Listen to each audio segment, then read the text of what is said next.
I think there's something to doing difficult tasks that it makes life easier. I really believe that. I think it makes life more enjoyable.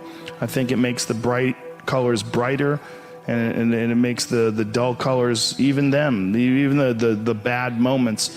If you have real positive experiences with difficult things that you choose to do on your own, I think it mitigates most of the hassle of life. It's hard to be comfortable with yourself. So it's very hard to be comfortable with other people. That's why I always stress with people, like, you've got to accept yourself for what you've done wrong. Do your best, and also find some difficult to do, because that gets away a lot of the anxiety that you carry around in your body. Difficult things make regular life less difficult. And that sounds so simplistic, but particularly physically difficult things. Because when you do things that are physically difficult, the strain of making yourself do those things, it's very valuable. It's not just valuable in terms of like health and the way you look, but it's also valuable for your mind, maybe even more so. Because regular life can be confusing, and little things that go wrong and little problems that arise are exacerbated by the fact that you're not accustomed to dealing with hardship. So creating your own bull, whether it's through some brutal kettlebell exercise or running up hills or something, is extremely valuable for you also, not just accepting the nuanced perspectives of other people, but also being able to navigate through this world with some sort of an understanding of just how complex it all is and how weird it all is, and not be overly thrown off by every little dip in the road and pothole that you encounter. Test yourself, and when you test yourself and you have to figure your way through something or change the path because the path that you were on was unsuccessful, when you're doing that, it's really good for the mind. This idea that there's some sort of nobility and humility and not caring about your body, it's silly. I'm not saying you have to be a bodybuilder. Keep your body moving in a way. It's just a laziness thing. It's a discipline thing. It feels good to move your body. It feels good to do things, whether it's yoga, running. But I just like moving my body, man. I like running up hills. You move your body, get it going. You'll feel better afterwards. I know you don't want to do it. I hardly ever want to do it. I know what it's like to not want to do it. I just start talking to myself. I go, come on, what are you talking about? Push past that creepy resistance that Stephen Pressfield wrote about in The War of Art. It applies to cleaning your room. It applies to saying you're sorry to a friend. It applies to taking care of a debt. All those things. When you see a problem, you got to fix it. When you see a thing you have to do, go do it. Get your shit in order. My workout, I schedule every Sunday. I schedule everything that I'm going to do during the week. I say I have to do yoga 2 times this week. I have to lift weights 3 times this week. I have to run twice this week. And however I fit that in, I fit that in. But I owe those things. The only exceptions are injuries and sickness. So that's the schedule. And then on top of that, there's other things that I enjoy doing: kickboxing, jiu-jitsu. Work those in when I can. Then diet. The diet is pretty strict in terms of like no bread, very few carbs, no sugar, no healthy food, a lot of vegetables, a lot of meat, and I take vitamin supplements every day. I do everything that I can to put my body and my brain in a good place so that I'm keeping my engine smooth. I'm changing my oil, I'm changing my spark plugs, I'm making sure that it's operating. I mean, it's not going to be perfect, but I know that I've done my best to keep it working the best that it can. Stephen Pressfield wrote about it in The War of Art.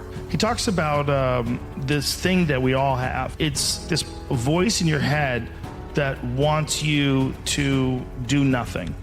This voice in your head, and he calls it resistance. This resistance that is in your head, and that you have to decide that you are a professional. This is what a professional does. Goes to work and they give in to the muse. Okay, the concept of the muse, whether or not it's real, but the concept of the muse is you settle in and receive creativity almost like as a divine gift from this magical entity, the muse. Now, whether or not it's real is not important. What's important is if you treat it as if it's real, it does work. And what works is If you dedicate your time and your focus, like realistically, with a professional, disciplined effort to creativity, you show up every day like a professional, but you show up to be creative. If you just do it on a regular basis, ideas will come to you. Where are these ideas coming from? Well, his concept was to think of it as you're a professional and you're getting these ideas from the muse. And this is what you do. You show up and you do the work, you focus on it, and these ideas will come to you. And that's really true. If you really stop and think about it, if you write something, whether it's the most brilliant thing you've ever written or whether you're not good at editing and it turns out to be dog, where's that coming from, man? You're just sitting down in front of your laptop and these thoughts are coming to you and all of a sudden you're talking about a kid who's riding a bike and he gets attacked by a werewolf. Like, where the is this coming from? If it's not coming from the muse, where is it coming from? Well, it's coming from my creativity. Okay. Do you know how to access your creativity like you can blink? No, you don't. It's a non-repeatable thing.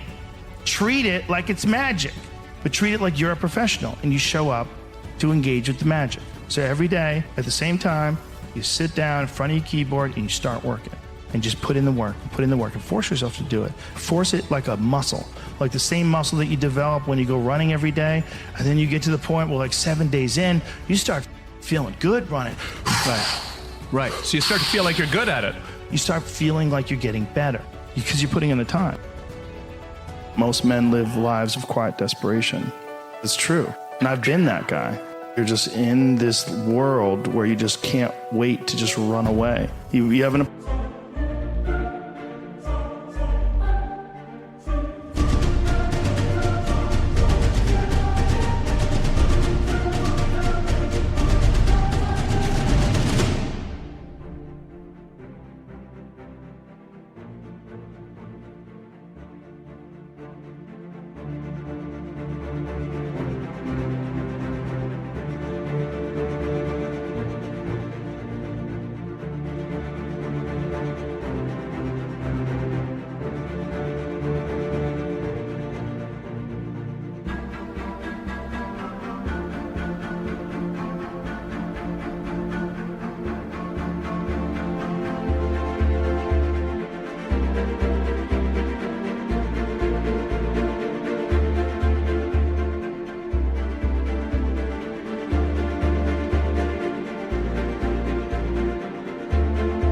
apartment you have to pay for, you have a car you leased, you have a wife that you have to feed, you have a child you have to raise, you have your mortgage, you have your this, you have your that, and that's where it all comes from. Where do you think opportunity plays into that?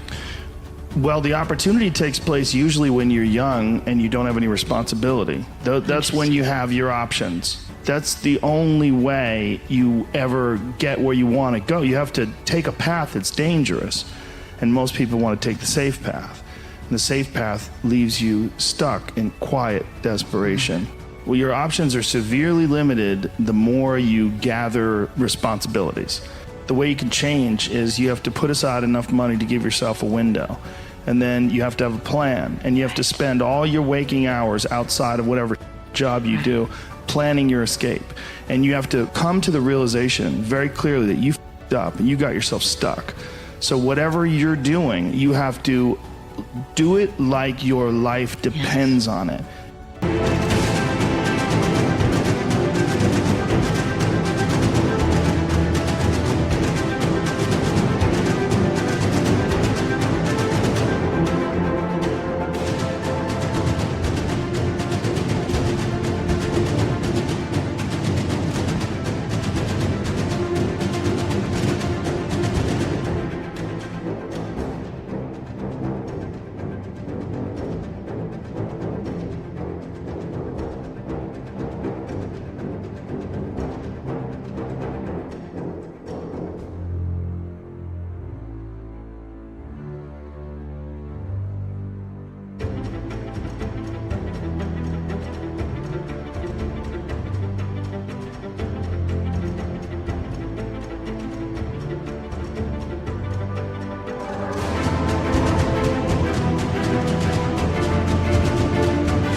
Wondering why other people are successful is the refuge of losers. It's a loser mentality. It's a loser occupation. It's a loser practice because you're wondering why other people are successful.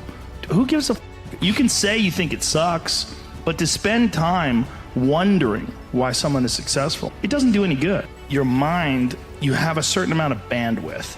I don't spend time wondering why I hate things or hating on someone or being jealous. You have...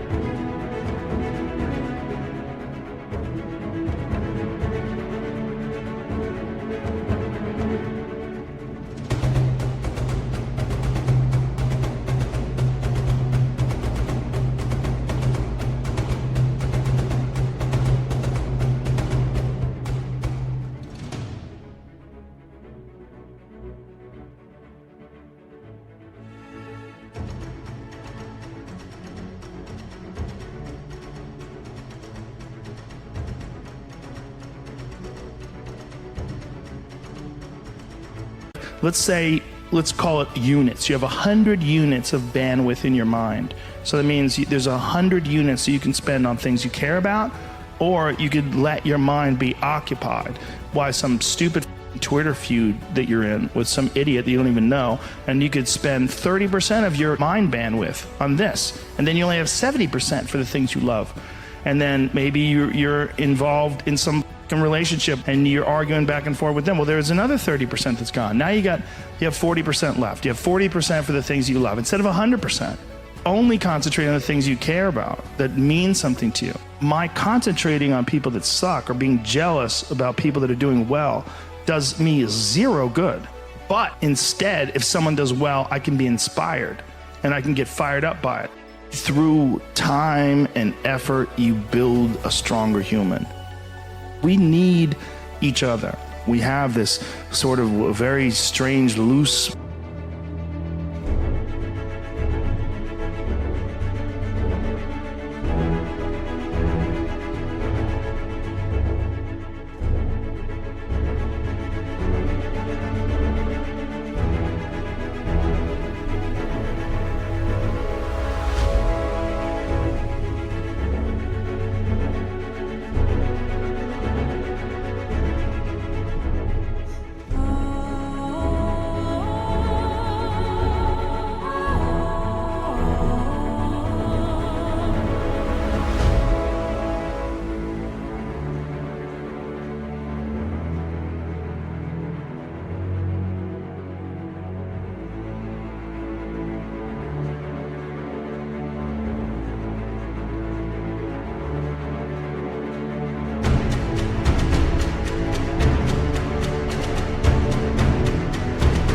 fitted community of all human beings together.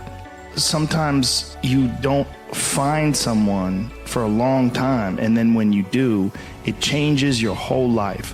You find someone, maybe it's just a YouTube video, and it's you just pushing people and telling people to go get after it, and people see that, and all of a sudden it's like they get goosebumps, their heart starts racing. It's like you gave them a drug, like you gave them fuel.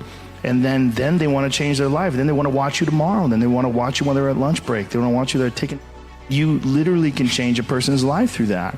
And like if you accomplish everything you ever want to accomplish, but nobody's there with you, nobody cares, nobody likes you, it's useless. Love is the most important thing. And that sounds so cliche, but without love, it's all useless. The more you can spread positive energy, the more people will love you.